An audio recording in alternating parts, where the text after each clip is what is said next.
Perting timing nga sa brownout guys, alas 7:30 pa, nag-brownout na. Walay advisory kung unsa oras mahuman.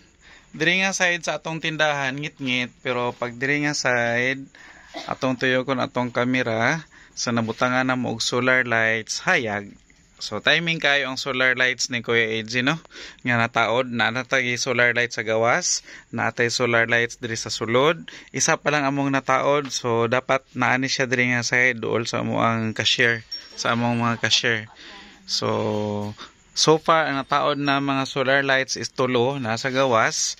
Kana mo nang hayag din ha, nya nata diri sa may entrance, napunta dito sa may gate, sa among gate. So ana lang. So walay problema kung mag-brown out bisag hantod buntag. Ayaw lang kay igang kayo ni katulog. O bahalag mag-brown out siya sayo. Nagyapon tay kuryente o nagyapon tay suga.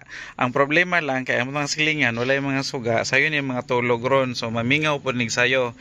Giunhan pa gyud siya sa ulan bago nag-brown out, ni ulan pa gyud. Ni ulan pa yun guys, pag urang ni undang po, pag undang sa ulan, ni balos ang brown out. So, gisungog yun ta sa panahon, ani, nagyo yung mga panahon usahay nga ani, kusog sila manunlog, nya, imbis nag-apas-apas ta, hello, shout out, imbis nag-apas-apas ta, nga makadaghan pataghalin, mumingaw man siya sayo, so, mamingaw po dato ang halin ani. Napunta ko i-share sa mga gipang malit ni Mami Iya kanang mga nakablo o kanang nakabag din ha. Kana ako pa na i-share sa inyo ha unta, pero brown out naman ugma na lang na namo nako i-share sa inyo ha kana yung mga pinalit gikan sa uyang gurin.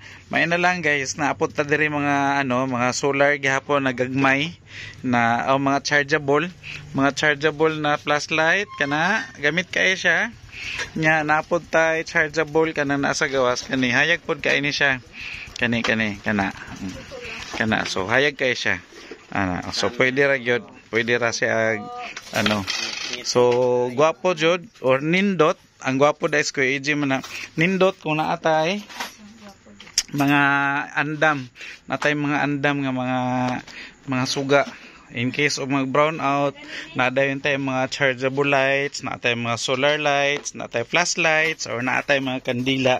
Ingat lang, reminder sa kandila kay delikado po do magkandila ta unya di nato mabantayan mao pod nya hinungdan nga madisgrasya ta makadamay pa tayong mga silingan. So kung kandila inyong gamit bantayan lang nato nga dili ta madisgrasya kay delikado mao gyud na siya kasagaran mahinungdan nga masunog ta simba ko kung ang atong gamit is kandila nya di nato mabantayan. So mas safe kung atong gamit solar lights, mga chargeable lights, ngani kay makalikay gyud ta sa disgrasya nya safety pa ta nya. Aside from that makadaginot pud ta sa ato ang kanang kuryente kay bisag walay brown out pwede naman ta magamit og solar lights nga wala tay di ta mo gamit og kuryente, so makatipid ta sa atong kuryente.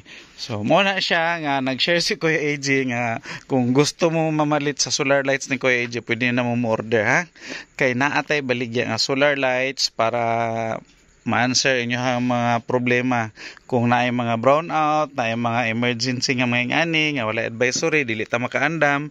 So matik na nadayon tay alternative lights. Naay malit si Miss Jane, shout out.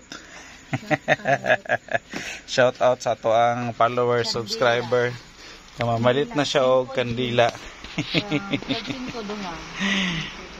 Ayan, so ingnon ni Osbo ni Kuya AJ wala ni advisory kung kanus ang orasan ni mahuman ang brown out or kanus ang balik sa normal ang atong kuryente kay wala man siya advisory, early advisory. I don't know kung na advisory pero so far wala may wala advice. Basig na alay mga emergency nga mga power interruption nga kanang dili na saklaw sa ato ang Davao Light, pero pag may ngana ma-repair man po na siya dayon kay naaman na sila yung mga contingency measure nga ginahimo na po na sila team para sa mga emergency situation nga maka-rescue dayon kung na mga na mabali nga poste, na mamubuto nga mga nga mga tawag ani kanang mga dagko nga mga ano sa tawag ana. Unsa tawag ana ya? Kanang mga lingin nga mga drum. Kana kay mo na siya kasagaran mag-cause og brown out.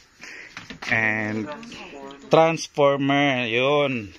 Thank you. Thank you kay Kuya Jeric. Pero ang balita daw is open daw o nagasiga daw ang suga sa highway. So ang problema siguro na lang gyud diri sa mga area sa among subdivision. So hopefully ma-address dayon ni siya para makabawi pa ta kay sayo pa kaayo. Sayo pa kayo, alas 10 pa biya mi mag-close. Unya dayon sa paoras sa 7:30 pa. So dako-dako pa unta tag mahalin karon. So hopefully mo balik siya og sayo para makabawi-bawi ta sa ato ang ano, sa ato ang bintahan karong adlaw.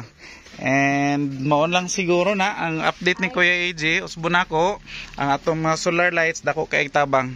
Dako kay tabang pag may ngani nga mga emergency kay dili ta maglisod sa ato ang mga panglihok-lihok sa balay. Una tay mga negosyo dili pod siya hamper ato ang operation kay still maka-operate man gyapon ta bisag walay kuryente kay naman tay suga. And bye-bye muna for now. Ingat-ingat.